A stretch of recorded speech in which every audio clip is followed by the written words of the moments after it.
Nous allons ouvrir la Bible. Nous ne nous lassons pas de dire qu'il est le message d'amour de Dieu aux hommes. Nous allons ouvrir la première épître de Jean. Ne confondez pas avec l'Évangile, vous qui découvrez la Bible depuis quelque temps. C'est vers la fin de la Bible, première épître de Jean, au chapitre 3. Notre lecture sera très courte. Nous lirons le verset 8. Et si des amis ne possèdent pas de Bible, vous serez aimable de leur trouver le texte, de leur prêter votre Bible pour que nous puissions suivre ensemble cette courte lecture. Première épître de Jean, chapitre 3, verset 8. Les choses sont claires, elles sont nettes, elles sont accessibles à tous. Celui qui pêche est du diable, car le diable pêche dès le commencement. Le Fils de Dieu a paru afin de détruire les œuvres du diable. Et ce sera tout pour ce soir, pour le texte. Alors vous allez me dire, oh là là, le diable. Qu'est-ce que j'ai fait de venir là ce soir? J'aimerais vous dire que le diable n'est pas ce qu'on en a fait. C'est-à-dire une image moyenâgeuse, un être avec les oreilles pointues, la longue queue, la fourche, les marmites. Ça n'a rien à voir avec cela. Rien. La Bible nous révèle qui il est. C'est un ange déchu, extrêmement puissant, pas tout puissant, mais puissant, et dont le travail de toujours a été de tenter de détruire l'œuvre de Dieu. Il est l'adversaire de Dieu et il est l'adversaire de l'être humain.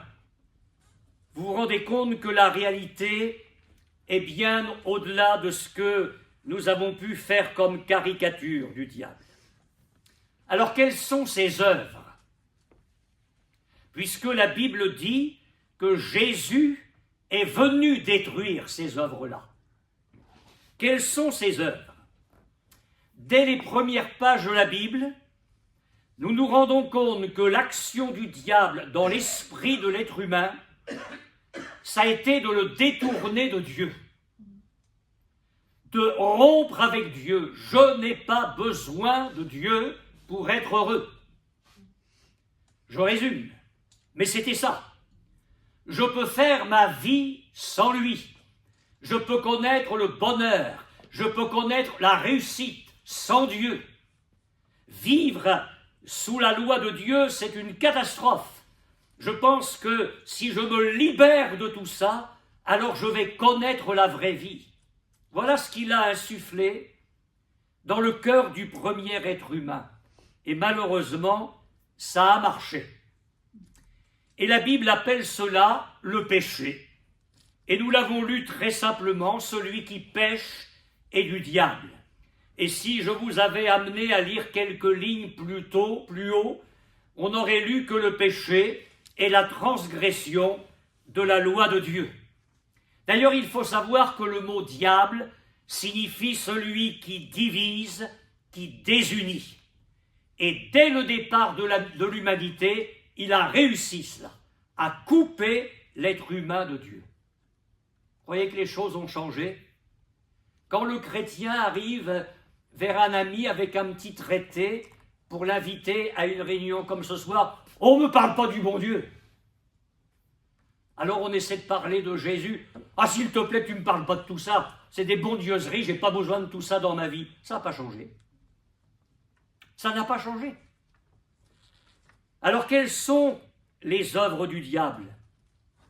Lisez le journal, écoutez la radio dans votre voiture, regardez les informations à la télévision, et vous allez voir tout le cortège de souillure, tout le cortège d'abominations, de mal, la haine, les mauvaises pensées, les crimes, les vols, la fraude, les convoitises, la calomnie, l'orgueil, et j'en passe. Je pourrais dresser la liste jusqu'à minuit. Combien de gens nous ont dit « Mais vous savez, pasteur, je voudrais vivre autrement, mais c'est plus fort que moi.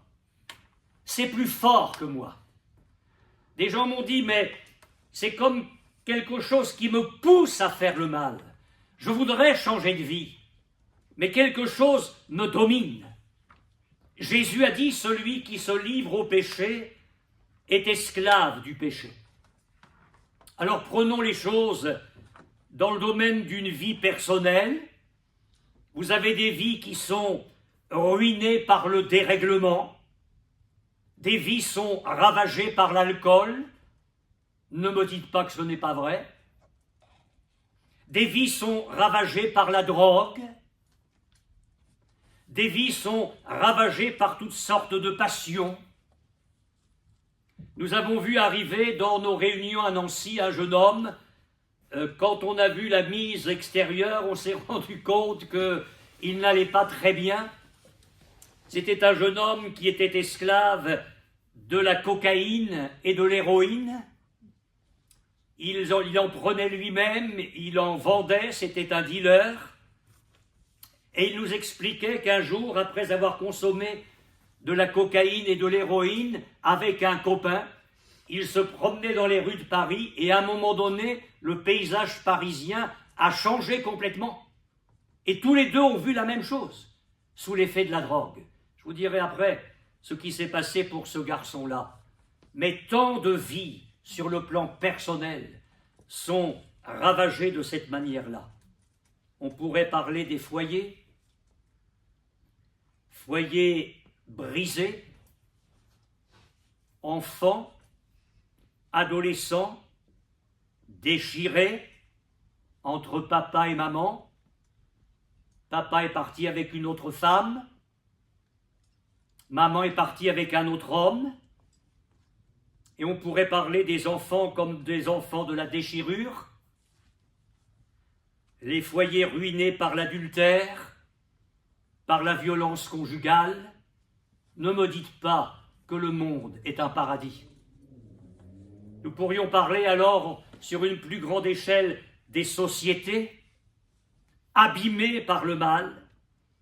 On pourrait parler des nations à la dérive. Les valeurs morales sont renversées. On entend parler partout de guerre, de bruit de guerre. La planète est un véritable volcan. Et si on parlait du corps, alors nous pourrions parler des maladies, des handicaps, et j'irais même jusqu'à dire, parce que l'Évangile en parle, de gens qui sont possédés d'esprits impurs, qui les plongent dans toutes sortes d'infirmités. Vous savez, la Bible a l'art de résumer les choses très simplement. Il y a cette petite ligne dans la Bible. Je me demande si quelqu'un pourrait contester ça. Le monde entier, dit la Bible, est sous la puissance du malin, le diable. Le mal est partout. Alors la Bible a raison quand elle nous parle des œuvres du diable. Je ne sais pas si les chrétiens ont fait souvent cette expérience, mais moi je l'ai faite de multiples fois. Quand j'essaie de parler de Dieu à quelques personnes parfois, mais ils me disent « Mais monsieur, s'il y avait un bon Dieu, on ne verrait pas tout ce qu'on voit. » Alors ça m'intéresse. Parce que, d'abord, ce n'est pas la peine de lever le poing contre quelqu'un qui n'existe pas. Puisqu'il dit, s'il y avait un bon Dieu, on ne verrait pas tout ce qu'on voit. Bon, pourquoi ils se mettent en colère alors, puisqu'il n'y en a pas selon eux? Selon eux, il n'y en a pas. Vous voyez comme ce n'est pas clair tout ça dans le cœur humain. Et je me dis que derrière cette phrase-là, il y a quelque chose d'intéressant, parce qu'effectivement, Dieu est bon. La Bible ne nous parle pas d'un bon Dieu, mais elle nous parle d'un Dieu qui est bon. Alors pourquoi? Vous allez me dire, mais si Dieu existe, admettons, pasteur, que vous ayez raison. J'ai raison. Mais admettons, pasteur, que vous ayez raison, et qu'il y ait un Dieu quelque part. Alors expliquez-moi pourquoi il y a tant de détresse sur la terre. Et des gens m'ont dit, mais monsieur, dans mon foyer, dans ma vie, il y a eu tellement de coups durs, ne me parlez pas d'un bon Dieu. Mais si, oh mais si. Mais j'aimerais vous parler de l'aspect négatif, c'est qu'il y a les œuvres du diable. Et la terre en est remplie. Alors maintenant, je vais vers des choses positives. Il y a quelqu'un, et c'est le seul, qui pouvait détruire les œuvres du diable. Aucun être humain ne pouvait triompher d'un adversaire aussi puissant. Et la Bible me dit, c'est pourquoi il a paru. C'est pourquoi il est venu. Parce que Dieu a tellement aimé le monde qu'il n'a pas pu le laisser dans un chaos pareil. Et il a envoyé Jésus, son Fils unique. Je ne me lasserai jamais de citer ce verset aussi longtemps qu'il y aura des réunions ici le vendredi soir. Dieu a tant aimé le monde qu'il a donné son Fils unique, afin que quiconque croit en lui ne périsse pas, mais qu'il ait la vie éternelle. Jésus est venu. Il existait sous forme de Dieu, et il est venu sur notre terre comme un homme. Le salut de Dieu, ça commence dans la crèche, avec le bébé de Bethléem. Noël, ce n'est pas le Père Noël. Noël, ce n'est pas les sapins, les guirlandes. Noël, c'est la venue de Jésus sur notre terre. La Bible dit, il a paru, il est venu, et il est venu pour vous. D'ailleurs, dès la première page de l'Évangile, on trouve ce merveilleux message en parlant de Jésus. C'est lui qui sauvera. Et j'ai une bonne nouvelle pour vous. Vous en ferez ce que vous voudrez, vous reviendrez ou vous ne reviendrez pas, mais je vous l'aurais dit. Jésus, c'est lui qui peut vous sauver. Il m'a sauvé à 16 ans. Vous savez, je ne suis pas moins intelligent que vous. Si j'avais bâti ma vie sur un mythe, je m'en serais rendu compte un jour ou l'autre. J'ai bientôt 78 ans et j'ai rencontré Jésus à 16 ans et je ne l'ai jamais lâché et lui ne m'a jamais lâché et je peux vous témoigner que c'est la plus belle des vies. J'ai vu des jeunes à côté de moi qui n'ont pas voulu de Jésus et je sais comment ils ont terminé leur vie. Mais je peux vous dire ce soir que c'est lui qui sauve. Amen. La Bible dit, il n'y a de salut en aucun autre. Il n'y a sous le ciel aucun autre nom qui ait été donné parmi les hommes par lequel nous devions être sauvés. C'est pourquoi ce soir je ne vous parle pas d'une religion. Je n'ai pas trouvé une religion. J'ai trouvé un sauveur. Amen. J'ai trouvé quelqu'un qui m'aime et qui a changé ma vie. Un homme qui était blasphémateur, persécuteur des chrétiens, homme violent. Fallait pas lui parler de Jésus, hein. Fallait pas lui parler de Jésus. Il montait sur ses 32 chevaux en même temps, hein. Et un jour, sa vie a été bouleversée. Il a rencontré le Christ. Sa vie a complètement changé. Et plus tard, il va écrire. C'est une parole certaine et entièrement digne d'être reçue que Jésus-Christ est venu dans le monde pour sauver les pécheurs. Jésus qui venait transformer la vie d'un homme qui était un petit peu, menait une vie un petit peu tordue. Quand les gens témoins de ça ont vu que Jésus entrait dans sa maison, ils se sont dit, mais c'est pas possible qu'il entre dans la maison d'un homme pareil. Mais oui, il vient partout. Le Seigneur nous aime et il vient pour nous changer. Et Jésus dit qu'il est venu chercher et sauver ceux qui étaient perdus. Et c'est ce que nous découvrons tout au long des pages de l'Évangile. Jésus pardonne les péchés, il transforme les vies. Amen. Jésus est dans une maison un jour, et puis il y a tellement de monde, un jour ça va arriver, hein, il y a tellement de monde que l'espace devant la porte ne peut plus les contenir, on ne peut plus rentrer. Et les maisons à l'époque étaient construites différemment des nôtres, il y avait des toits, mais c'était une espèce de plateforme, ce n'était pas des toits comme les nôtres. Alors on arrive, là il y a tout un groupe de personnes qui arrivent avec une espèce de brancard porté par 4 hommes et sur ce brancard un homme paralytique. Et on vient là parce que On leur a dit, mais ce Jésus, il fait des miracles, il guérit les gens. Alors ils se sont dit, et vous avez bien fait de venir, qu'est-ce que j'ai à perdre? Pourquoi pas moi? Et on arrive là avec la foi. C'est-à-dire qu'on se dit, ce que Jésus a fait pour les autres, il va le faire pour nous. Et comme on ne peut pas rentrer, mais vous savez, quand on veut, on peut, la foi, elle est inventive. Quand on a la foi, on est capable de certaines choses. Ils n'ont pas pu rentrer, ben ça fait rien. Ils sont montés sur le toit, et ils ont fait une ouverture, c'était très simple à faire à l'époque, et ils ont descendu le paralytique, là, au milieu de la réunion, par le toit. J'aurais voulu assister à ça. Ça a dû être particulier. Et le paralytique arrive là, sur sa civière, juste devant Jésus.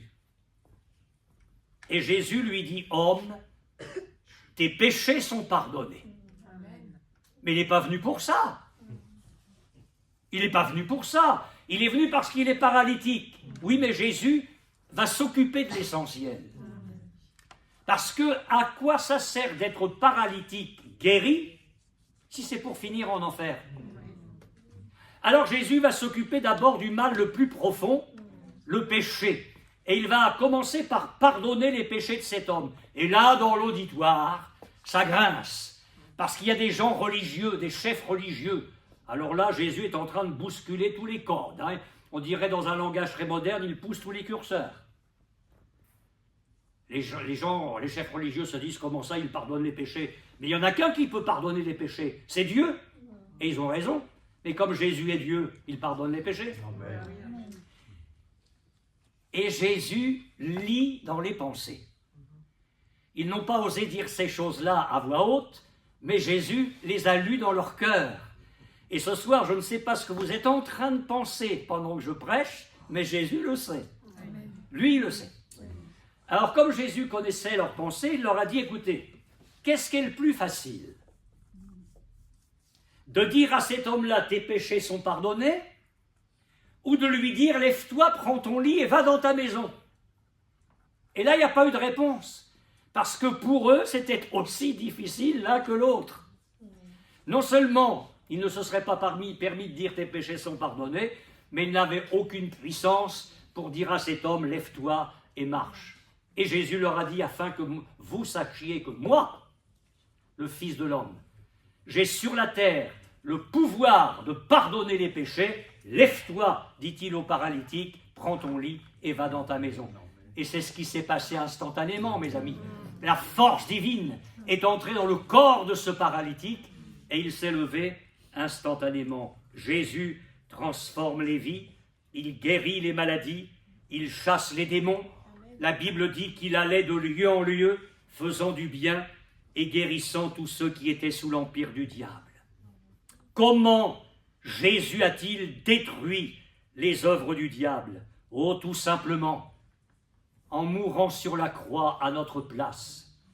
Et je voudrais vous le redire ce soir avec force, peut-être pour des amis qui seraient là pour la première fois, la mort de Jésus sur la croix n'est pas un martyre. La mort de Jésus sur la croix n'est pas une erreur judiciaire. La mort de Jésus sur la croix était programmée dans le plan de Dieu.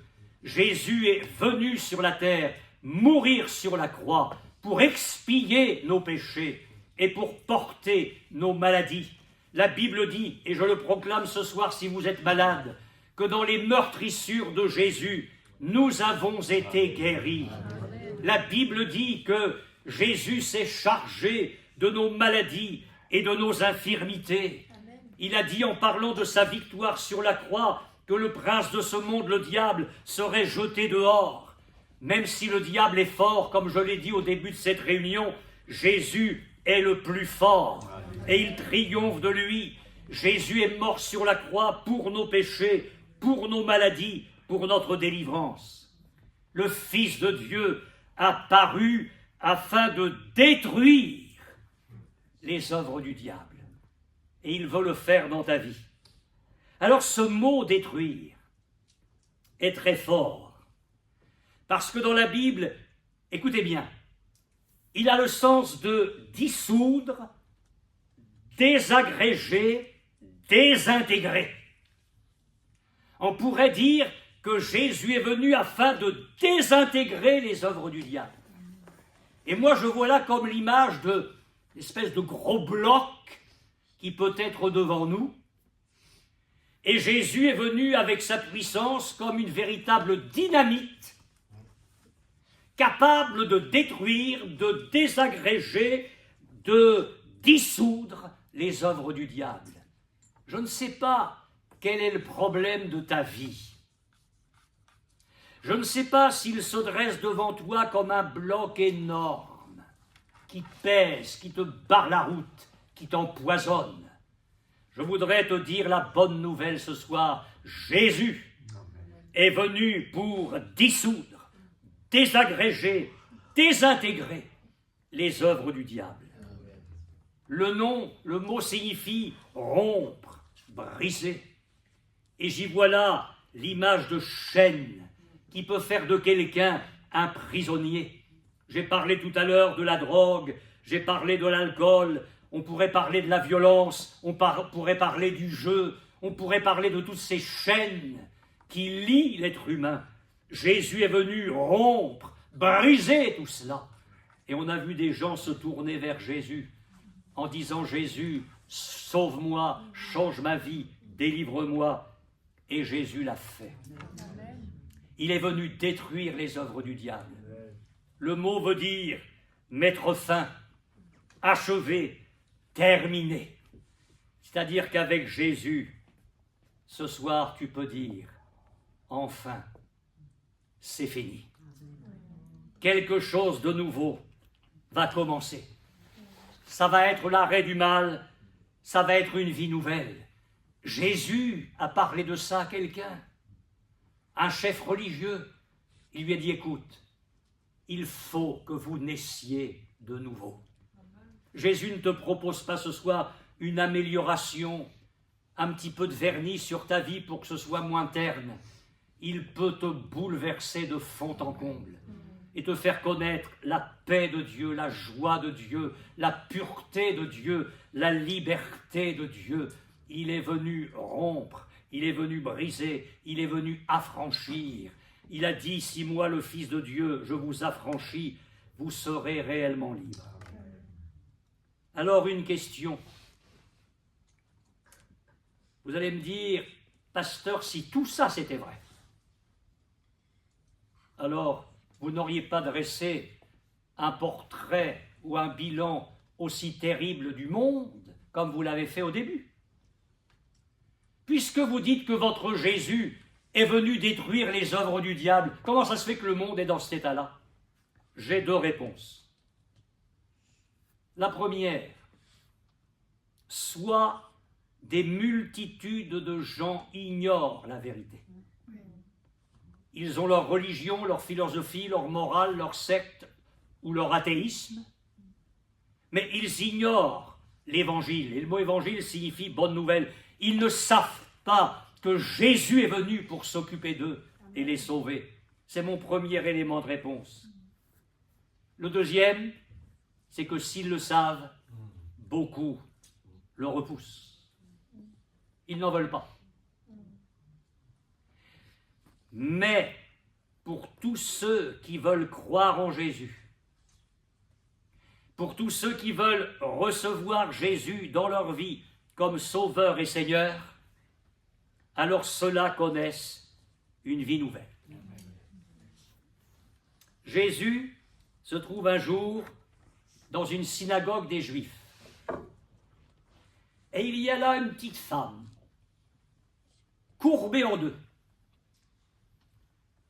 Elle a en elle un démon qui la rend infirme depuis 18 ans. Aucun kiné n'aurait pu régler ça.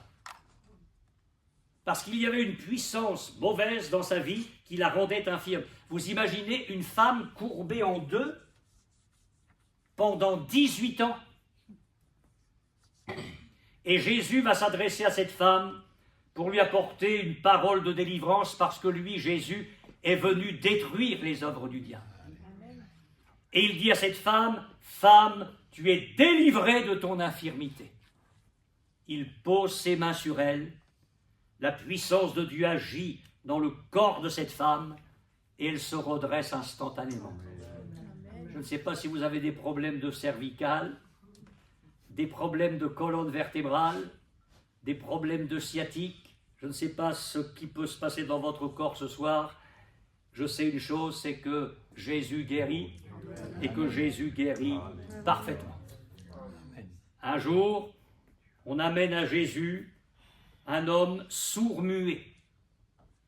Une puissance mauvaise, là encore, la puissance du diable rendait cet homme infirme de cette double infirmité, sourd et muet. Jésus le prend à part, loin de la foule, et il le guérit instantanément par sa puissance. Je pourrais multiplier les exemples. Je vais vous prendre encore un exemple de l'Évangile, c'est l'un des pires. Jésus arrive dans une région, et là, dans un certain endroit, personne n'ose plus passer par là. Parce qu'il y a un fou qui est possédé, dit l'Évangile, d'une légion de démons. Cet homme vit dans les cimetières. Il y a mieux quand même, hein? Cet homme se meurtrit avec des pierres, il s'auto-détruit. Moi, j'ai connu une fille qui s'arrachait les cheveux en permanence. Quelque chose la tenait, elle se faisait du mal. Vous avez des jeunes qui ne mangent plus. Il y a toutes sortes de choses qui amènent l'être humain parfois à se détruire. Et cet homme se jetait des pierres. Il ne s'habillait pas, il vivait nu, poussait des cris, il était violent. Alors au début, on a essayé de le lier avec des chaînes. Mais cette force démoniaque qui l'animait l'amenait à briser les chaînes. Et on n'osait plus passer par là. Personne. Mais Jésus est venu afin de détruire les œuvres du diable. Et lui, il a osé passer par là. Il s'est occupé de cet homme, il l'a délivré instantanément de la puissance du diable qui était dans sa vie. Et puis, des gens du village sont arrivés. Ils ont trouvé cet homme assis. Il avait trouvé son calme. Ils l'ont trouvé vêtu. Il n'y avait plus d'indécence, d'impudicité, d'impureté. Et ils l'ont trouvé rayonnant, délivré. Jésus était passé par là. Il détruit les œuvres du diable. Je vous citerai un seul exemple parce que le temps tourne. C'est déjà bien que vous m'ayez écouté jusqu'à la fin. Nous étions dans l'est de la France, à Nancy à l'époque. Et dans le centre de la France, une dame d'un âge respectable a été invitée à des réunions comme celle-ci, elle a écouté l'Évangile, et puis elle s'est tournée vers Jésus et sa vie a été bouleversée. Elle est devenue ce qu'on appelle bibliquement une chrétienne, une vraie. Sa vie a changé avec Jésus. Et elle s'est dit, mais il faut que je parle de ça à mon fils. Et son fils habitait Nancy. Et le fils vient un dimanche après-midi, alors que nous étions en réunion et que je prêchais l'Évangile. Et après la réunion, il m'a dit, voilà, est-ce que vous accepteriez de venir à la maison? J'ai besoin de parler avec vous. Je dis, pas de problème, on fixe rendez-vous. Quelques jours après, je vais voir cet homme chez lui. Mais c'est une dame qui m'ouvre. Alors, je lui dis, est-ce que monsieur L habite ici? C'est mon mari. Il n'habite plus ici, mais il arrive dans quelques instants. Je me suis dit, oula. Alors, j'ai patienté quelques courtes minutes, et puis monsieur L est arrivé. Une loque humaine, en pleine dépression nerveuse. Il avait perdu son travail. Et puis un jour, se promenant dans les rues de Nancy, il a vu une plaque noire avec des lettres dorées, salon de relaxation, massage. Alors si ça va me faire du bien, ça, je vais aller là. Alors le salon était tenu par une dame Mais en fin de compte, le salon de relaxation, c'était une officine parce qu'en définitive, elle était spirit medium. Et cet homme est tombé dans les griffes de cette femme qui est devenue sa maîtresse. Donc il avait comme maîtresse une spirit medium. Et c'est dans cet état-là qu'il est arrivé, après s'être séparé de sa femme, et l'entretien s'est passé là. Donc il m'a raconté toute sa vie. Et vous savez, moi je n'y vais pas à part 4 chemins. Je vais te dire d'ailleurs ce soir, t'en veux ou t'en veux pas. L'évangile, c'est à prendre ou à laisser. Moi je sais ce que Jésus a fait pour moi. Si vous en voulez, c'est bien parce que Jésus peut tout faire dans votre vie. Si vous n'en voulez pas, vous allez connaître la vie que vous avez connue jusqu'à aujourd'hui, déjà sur cette terre. Donc j'y suis allé tranquillement avec cet homme et je lui ai dit, je ne peux rien et je ne pense pas que Dieu puisse quelque chose dans la situation où vous êtes. Il faut que vous quittiez cette femme qui est votre maîtresse, que vous réintégriez le foyer. Et après, on va voir ce que Dieu est capable de faire. Moi, je le savais. Et je me suis dit, là, ça passe ou ça casse. Et cet homme a eu un raisonnement intelligent. Le jour même, il est allé ramasser ses affaires chez cette femme et il a réintégré le foyer de son épouse. Et il a commencé à venir aux réunions. Et à revenir. Et à revenir. Son cœur s'ouvrait à l'évangile de Christ. Sa vie était en train de changer.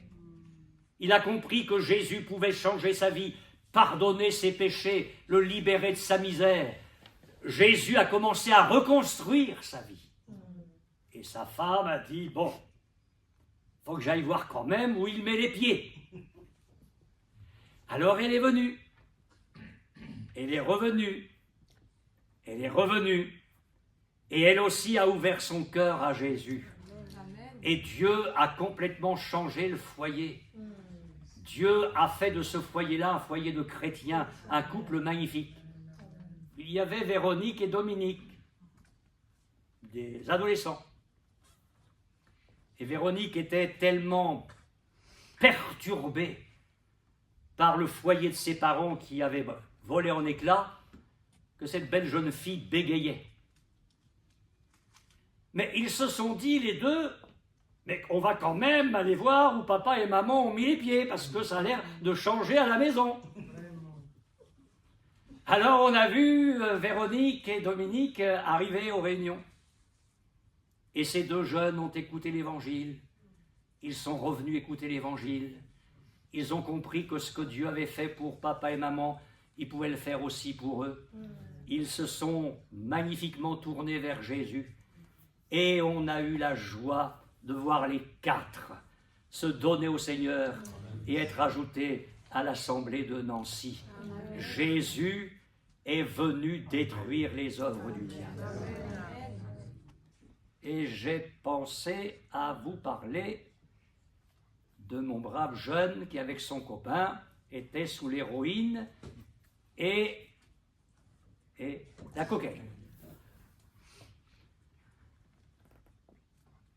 Alors, comme la maman avait témoigné, enfin pas la maman, mais les grands-parents étaient dans l'église de Nancy et avaient témoigné à ce garçon, un dimanche après-midi, il arrive à la réunion. Bon, dans son style de jeune drogué, complètement marginal. Et puis, il a dû venir à quelques réunions. Et après, il m'a demandé une visite. Et il avait fait exprès. Dans le petit appartement qu'il avait, il n'y avait pas de meubles, il n'y a pas de table, il n'y a pas de chaise. C'est la première visite que j'ai faite, j'en ai fait d'autres depuis. Ça s'est fait assis à par terre, carrément sur le sol. Et je me suis dit, moi, toi, mon gars, c'est pas grave, tu vas voir le pasteur que je suis, je m'adapte. Tu veux qu'on soit par terre? On va par terre. Et nous avons parlé du Seigneur par terre. Et je lui ai parlé de l'amour de Jésus, de ce que Jésus pouvait faire. Il était drogué à très haute dose, tellement que les médecins avaient dit que jamais il ne retrouverait son équilibre au niveau cervical, tellement la drogue avait entamé les facultés cérébrales. Donc je lui ai parlé de l'amour de Jésus. Je l'ai invité à revenir aux réunions, ce qu'il a fait. Et un certain jour, il était là dans son appartement et il a lu dans l'Évangile, je vous invite à le faire, la crucifixion de Jésus. Jésus crucifié entre deux malfaiteurs, donnant sa vie pour l'humanité tout entière. Amen. Dieu a tant aimé le monde qu'il a donné son Fils unique, afin que quiconque croit en lui ne périsse pas, mais qu'il ait la vie éternelle. Et Stéphane, là, devant l'Évangile, s'est effondré. Il a compris l'amour de Jésus. Pour lui aussi, le drogué, le jeune paumé, le foyer des parents avait volé en éclats. Et il a cru que Jésus était capable de pardonner ses péchés, de changer sa vie, de le délivrer de la drogue. Ce que Jésus a fait, j'en étais le témoin. J'en ai été le témoin. Nous avons vu une résurrection dans la vie de ce garçon-là. Jésus a complètement reconstruit toute sa vie. Nous avons eu la joie de le voir s'ajouter à l'Église. Dieu est un Dieu magnifique qui change les vies, qui transforme les vies. Il est venu chercher et sauver ceux qui étaient perdus. Jésus est venu détruire toutes les œuvres du diable. Je ne sais pas de quoi vous avez besoin ce soir. Ce que je sais, c'est que Jésus peut et veut transformer votre vie.